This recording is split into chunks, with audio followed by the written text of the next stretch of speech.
Render settings. We've all been there, finished editing your wonderful masterpiece video, uploaded it to YouTube, and it's a blocky, overcompressed mess.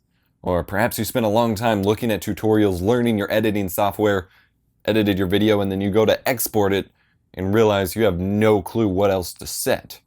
We're going to talk about that today, but this is going to be different than all the other best render settings ever. These are the settings you should use for everything because they're the best. Those videos are wrong, and I'm going to explain why some of them are wrong, but I'm also going to start out after our break to tell you my own render settings for those of you who just want to know. But we're going to go pretty deep into the render settings world and hopefully give you some good information that you can actually use practically to understand what's going on with that aspect of your editing software. So let's jump into it right after this.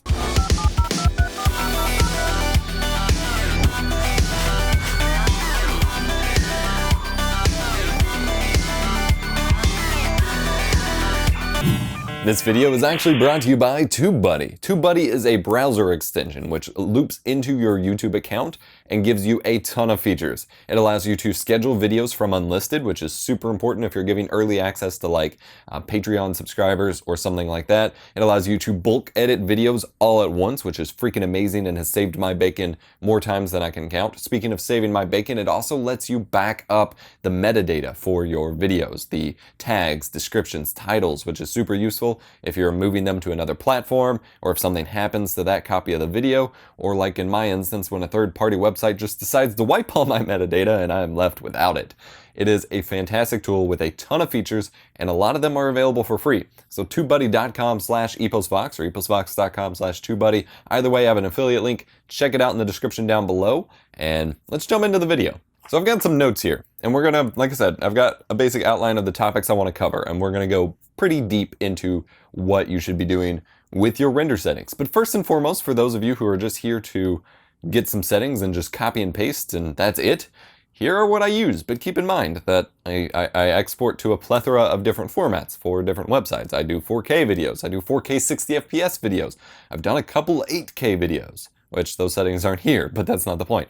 I've done 1080p videos, and these settings are always in flux because there is no one best set it and leave it setting. And as I learn more, I'm always changing them. But these are the export settings that I'm currently using. And you may be looking at some of those numbers and being like, whoa, those are some big files. How do you deal with that? This is my job. Why would that be a concern? Like, this is what bugs me so much about a lot of these videos and a lot of the perspective on video production and uploading is I'm concerned about the research, the scripting, the actual producing of the video, the lighting, the camera, the action, not how long it takes to render it or how long it takes to upload it or how big a file size is. Like, my final render size of a video never really compares to how much source footage I have. Why would that matter? If that is what you're worried about, you are worrying about the wrong things and you are like stuck in the wrong mindset. So that's what drives me nuts. So for those of you who wanted to copy and paste, there you go. For those of you who actually want to learn something, stick with me here. I've got a lot to cover here. And this is what drives me nuts, is that people think that it's just, here's a number, go and have fun. There is no number that matches for everyone, especially when it comes to the file formats that you use. So we're going to start out here. First and foremost, obviously you can use a lot of different programs to edit and produce videos, and the way they handle settings are going to be a little different. The ones that I show are for the NLE that I use, which is Adobe Premiere Pro, After Effects, Adobe Media Encoder. It all runs through that pipeline to some degree and exports to a MP4 H.264 format file. This is what YouTube wants. This is most compatible with YouTube media players. I can throw it on a game console. I can throw it on my smartphone. This is what is most compatible with everything and plays nicest with YouTube. You can use the new HEVC H.265 format for YouTube to make smaller files, but then it'll take like 20 times longer to render. So I don't see what the point of that would be. Like, if you do have trouble uploading big files, I think it would take just as long to upload. Actually, it would probably be quicker to upload a big file on a slow internet connection than render out an HEVC file. So I don't know. But yes, I do use MP4. Some people will say there's a trick. If you use WMV, it processes faster on YouTube's end, or this, that, or the other. Only slight variances on that. And again, if you're working in advance, like, you shouldn't be uploading and expect the video to go live immediately. You still need to check it for errors. You need to let it process, add cards, in cards, and so on. So not a concern for me. If that is a concern for you, I suggest you spend more time fixing your workflow than worrying about optimizing render settings. And frankly, that whole issue, like there was a thing back in the day where WMV would start processing as the video is uploading, and then it would be more quickly done, whereas MP4 can't do that. I don't think that happens at all anymore. That was like stressing YouTube servers, and I believe that doesn't happen anymore, but that's the thing. One of the big tenets of render settings is how it handles the bitrate. Typically you have VBR, which is variable bitrate. Wow, I really can't talk today. Versus CBR, constant bitrate. Lots of people everywhere will swear by CBR. They're like, I had someone tweet at me when I said I was going to do a render settings video saying they don't trust YouTube to handle VBR. What does that mean? What does that possibly mean? Huh? So the difference is, and this is an important difference, especially for videos like mine, CBR, constant bitrate. This means that no matter what is happening in the video, the encoder is feeding the same bitrate throughout. Now, this is useful for something like Twitch, where it's reproducing the stream live, and it needs to be consistent in how it handles the data to spit it back out to audiences, and it plays well with their servers. CBR is super important in live environments for that reason, because otherwise VBR can cause the stream to drop out and things like that. For post-production video, I would argue that CBR is like the worst thing in the world. You should never be using CBR. For post-production, like in a professional field, it's VBR or it's constant rate factor, which is a totally different discussion, not something you use for standard render settings. It's something that plays into if you're using an X264 encoder, and it's used for some Blu-ray encoding and things like that. For your typical YouTube videos, I recommend using VBR, and this is what I use. And that is because it actually alternates the bitrate based on what's happening in the scene. You set a target, and this is another pet peeve that drives me nuts, I just want to address real quick, is there are some people who would do VBR, but set the target and max bitrate to the same bitrate. There is no point to doing VBR then. You're actually hurting your video quality. This means that no matter what's happening in the scene, it can only go up to this point, and that's also what it's targeting. So if you have something that requires more data, like a crazy transition or just a bigger action scene, like it doesn't have any headroom, and so you're only using less than your target and max, which just doesn't make sense. And the thing with compression, especially VBR compression, is it only uses the bitrate that it needs. That's why there's a target and a max. You don't set a minimum, because a minimum doesn't make sense. If it doesn't need bits, it doesn't need bits.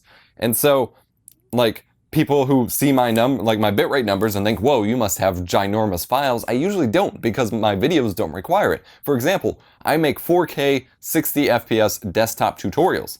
Some of them can be 30 minutes long. Some of those do get a little big, but if it is just a screen capture of the desktop, the final video export often ends up being a couple hundred megabytes for a 4K 60 FPS file.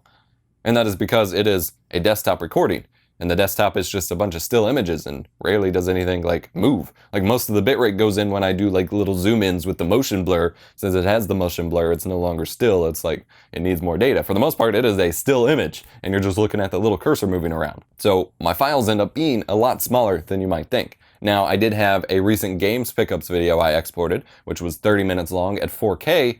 And since it was all real life camera, screens and lights in the background and me moving around a whole lot, it's about 18 gigabytes, but most people aren't going to do that. And again, if you're going to make a video that big, give it the quality it deserves. Don't let it be a compressed mess because you don't want to upload a big file. Don't invest in a big video if you don't want to upload a big video. Makes sense to me. So for VBR, I have a couple principles that I insist on, but there is something that plays into that is very important to note. So first and foremost, for VBR, I set a target bitrate of whatever. For example, my target bitrate for 4K videos is usually about 90 to 95 megabits per second, and I'll explain partially why in a moment. Pretty much no matter what I'm doing, my max bitrate, the maximum bitrate that it can use or should use or that I want it to use, pretty much no matter what I'm rendering, 4K, 1080p, no matter what my target bitrate is, my max bitrate is a little less than double the target bitrate.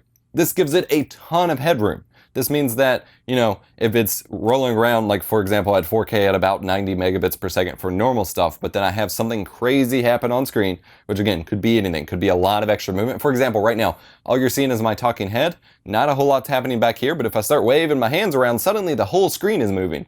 needs more data. If I have a crazy transition come through, or I switch from me sitting still talking, or like a desktop shot, to gameplay where the entire screen is moving, needs a lot more data. And so it has a lot of headroom to work with, so that when suddenly you jump, like you'll see, and this happens a lot with GoPro videos, you'll see when it jumps to like a more actiony scene, the encoder kind of chokes, and you'll see like huge scenes where it just gets crushed and it's just this blocky, muddy mess for a few seconds, or even for the rest of the video sometimes. I've not experienced that in years because of my philosophies surrounding render settings. The way I've developed these settings and come up with the way that I approach them stems specifically from not, being sick of my videos looking compressed, being able to see the little compression blocking. And I had talked to a few YouTubers on Twitter a couple weeks ago about their render settings, and they're like, mine looks fine. And I look at it and I was like, I can see the compression blocks in your video. And to me, that bothers me. Most people won't care. Most viewers won't care. I care. This is my work. This is my art. I want my art to be in the highest quality possible. And when it doesn't cost me anything, like a higher bitrate doesn't take longer to render. If anything, it might take less long. Like compression is as it sounds. Think about squeezing like a big thing of styrofoam or a tin can or something. The smaller you want to make it, the more work is involved. If you only want to compress it a little bit, it takes less work. It actually renders quicker. Imagine that. So when it doesn't hurt you and only helps you in a sense to make bigger files, why not do it? Why not? And then I also check, which I wanted to address just because people have a lot of questions about it. In Adobe Media Encoder, you have two checkboxes, which are generally not explained properly. There's maximum bit depth and then maximum render quality. Maximum bit depth refers to the color bit depth. Essentially, like if you were doing HDR videos or videos with higher color spaces like Rec 709 and things like that, you would want probably maximum bit depth if you were doing that. 99% of people, especially uploading to YouTube, won't deal with that. And so literally all that will do is take longer to render your video for nothing to look different in the final video. Literally nothing looks different checking that box. But it will take longer because your media player, your screen, and YouTube, especially for a non-really HDR video, aren't set to interpret that any differently. So it's going to look exactly the same and take longer to render, and maybe even make a bigger file. Maximum render quality affects the scaling engine. Now, After Effects has a better scaling engine than Premiere Pro inherently for whatever reason, and that's just a thing. But you can improve the quality of Premiere's scaling engine, which is when you zoom in on something or downscale. Like if you record at 4K but make 1080p videos, the default way is a quicker way of doing it, but it's a lower quality. Same thing for zooming in. And I use this heavily. Since I do desktop tutorials, I'm constantly popping in at, where the cursor is or a specific window or things like that. And then you pop back out and so on. And so checking that box improves the quality. It can slow things down a little if you're doing a ton of scaling, but it makes the final quality of that scaling a lot better. And I have always used this, and it's safe to leave it checked if you're making video, like if you only sometimes make videos that involve scaling in and out, it's safer to leave it checked so that you don't mess up a potential video, because if you're not scaling, you're not scaling. So it shouldn't really affect anything. All right, here's the big kicker, and we'll talk about audio settings and a couple things like that. We'll talk about that in a second, but here's the big kicker that everyone gets wrong, which is why no render setting is universal to anyone, is you shouldn't be rendering a higher bitrate than your source footage. Your source footage affects everything. The quality of your source footage is most important. Your render settings are less important than your source quality footage. And this is why actually people with more expensive cameras with like really nice red or FS7s or something like that can render to a lower bitrate because they produce a cleaner image. Like there's less noise and grain and things like that in the image, because your camera or your recording source is inherently going to have some compression things going on with it on its own. It can have some blocking, some jagged edges, some, like I said, noise, grain, artifacting, and so on. And that's harder to compress than a completely clean, flat image. And so your source footage is most important to have that the best possible quality. That's why I even record most of my gameplay footage at like 200 megabits per second. Then I have freedom to scale it to 4K, to scale it to 8K, to do whatever I need with it, because I've got all that bitrate to work with, and it's a clean source file. But you should not be rendering to a higher bitrate than your source footage unless you're adding a ton to it, like a ton of B-roll that has higher bitrate in the first place, a ton of overlays, a ton of coloration effects, and so on, because then your encoder is going to try to make up some of that data, and it can actually make your video look worse. So my camera, my main camera here, my G7, records 4K at 100 megabits per second. My desktop and game recordings, like I said, are all recorded at usually 200 or 250 megabits per second. So whenever I render the video, my target bitrate is 90 to 95, just under my main bitrate. That way, there is some compression happening and there's not a chance that it's making up data, but still high enough that I get a perfect quality footage. I have not noticed compression issues other than the occasional fluke on my videos in a long time rendering this way. There are a few things you can do to improve your overall video quality regardless, like before render settings. And that is to have less contrast, which is funny because this will probably be a pretty punchy and colorful video, but to have less contrast and less saturation. And this is one of the big phases of YouTube tutorials that drove me nuts back in the early gameplay days, is everyone made all these tutorials of how to make your gameplay look better by cranking up saturation and adding tons of punchy contrast and an unsharp mask and all this other garbage that makes your video look worse. A 720p video captured of gameplay with a ton of saturation added on looks way worse than the source recording. And that's because color is hard to compress than a lack of color. That's more information. That is literally more information in the image to affect, which is why like I said, people with cameras that have less noise, people who shoot and do less saturated or less contrasty footage, it compresses way better, literally because there is less information to compress. And so if you have a certain style that you can get with less contrast, or you just don't crank it up as much, or you stop adding more saturation to the gameplay than was originally recorded, which if you're using a capture card that isn't just like a piece of crap, it's already recording the right color in the first place, good to go.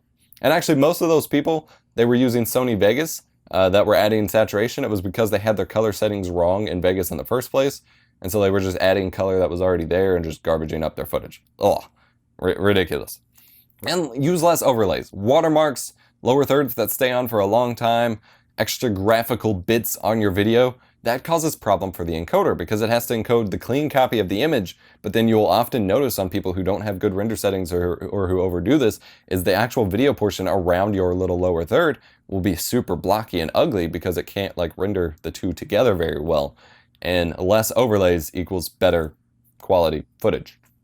A big important thing is to keep your settings consistent from recording to editing to rendering. Your project settings, your camera settings, your render settings, all of those should be the same. So if it's 1080p 30 FPS, render or edit, set your project settings, your sequence, whatever to 1080p 30 FPS, render 1080p 30 FPS, 4K 60, 4K 60, 1080p 60, and so on. And if it's 5994, that's still 60, 2997, that's still 30.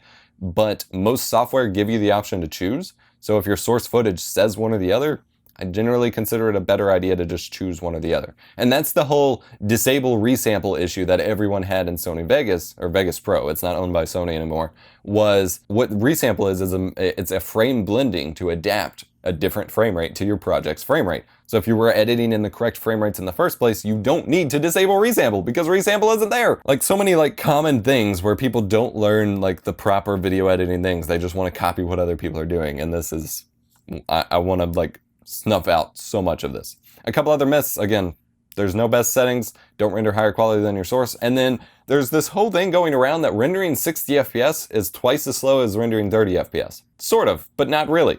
Like that shouldn't be the case, and that's never been the case on my stuff. Especially, again, if you're editing in the right formats, it's speeding the same. Like if you have a really slow computer, yes, if your renders already take forever, it will probably slow you down a little. But on capable hardware, it should render about the same speed as long as you're consistent. Like if you're setting something to 30 in between and it's having to remake those frames back up, probably. But for the most part, it shouldn't be because you're rendering the same, like same information in, same information out. It shouldn't slow things down anymore as long as your settings are consistent. As far as audio goes, I would say that there is a best setting because you should always give YouTube the best possible quality ever, which is on standard H.264, that's 320 kilobits per second. That is the maximum that, that format will support, and that's the maximum you can probably record on most of your recording sources, and that's what you should always feed it, because YouTube already trashes audio, but they need a high quality source, and audio is more important than video. Audio quality is way more important than video, so having a super trash audio track, which a lot of us can hear, not good. So always feed it 320. There is no excuse not to. Like, it doesn't make your video significantly bigger. No reason not to. Just 320. Just freaking do it. One more thing I do want to address, because I've said some of it myself, even though I try to always like add a disclaimer to it each time I do. There is such a thing as too much bitrate. YouTube will take very high quality footage, but in the H.264 format, you can feed it too much. Now, this stems past the 200 megabit per second barrier, which most people will never touch. But I have done months of experimenting before I ever wanted to make a render settings video where I did tests with the same footage, and I uploaded the raw, like, lossless file. So I uploaded a gameplay that was an entire gigabit per second, 1 gigabit per second to YouTube, and then 500 megabits per second, and then standard bit rates. And feeding too big of a file, eventually you do hit a barrier of diminishing returns as far as what the quality does. And then sometimes it'll even just choke on the bigger formats. Like, it's not made for those bigger formats, and it can't handle it. Now, granted, a lot of this is for 1080p format. YouTube's 1080p and 720p codecs are pretty freaking bad. And this is always funny, and why I mentioned the camera thing before, is you will see people who upload videos at 1080p and they look amazing, and you're like, how the hell did you get video quality so good? And you look at, and if you actually talk to them and they give you render settings and they're about the same as yours, you're like, what the hell happened? It's because they have really high quality cameras that record that clean image in the first place that then compresses better. But for the most part, YouTube's 1080p codec is really, really low quality, and it trashes just about any footage. 1440p or 4K or 8K almost looks lossless in most cases, as long as your render settings are good. That's something to keep in mind, and why a lot of people have recommended in the past upscaling your footage. For example, a pretty high quality source file of 1080p. For example, I've done some 8K tests, which I did a Destiny and 8K video. That footage was recorded at 1080p since it was a game console. It was recorded at 1080p, but I was able to upscale it to 8K, not just 4K, not 1440. So 1080p, 1440p, 4K, 8K. I was able to upscale it to 8K without any compression or, actual compression issues noticed. It still looked lossless because I recorded it at a gigabit per second. So it had all that bitrate to work with, all that information, which made the scaling process easier. It had all that information to work with, and then I was able to record at a high bitrate of that file. And so, yeah. This has been a long-winded video, but I wanted to address some concerns I've had about videos I'd seen of render settings and things like that. I want to give practical advice, I want to give philosophical advice, I want to state my position, because I've said a lot of things that have kind of made people mad, saying that no, that's wrong about render settings and the like, and I wanted to explain why. So hopefully this video has been helpful for you. If it was, smash the like button, get subscribed for more awesome tech videos. Go check out TubeBuddy, tubebuddy.com/EposVox, eposvox.com/TubeBuddy. Come check us out on Patreon, patreon.com/EposVox. You can get early access to videos, ask dedicated questions directly to me to have them way more likely to be answered than on Twitter and stuff, because I'm not the rest of the world's personal tech support at all times. I have things to do myself, and I'll see you in the next video. Bye-bye. EposVox is a Patreon-supported show. This year has been our best year thus far for Patreon, and our videos just wouldn't be possible in the quality or quantity that they are produced without the support of our patrons. Go to patreon.com/EposVox to learn more. Thank you so much, everyone. I'll see you in the next one.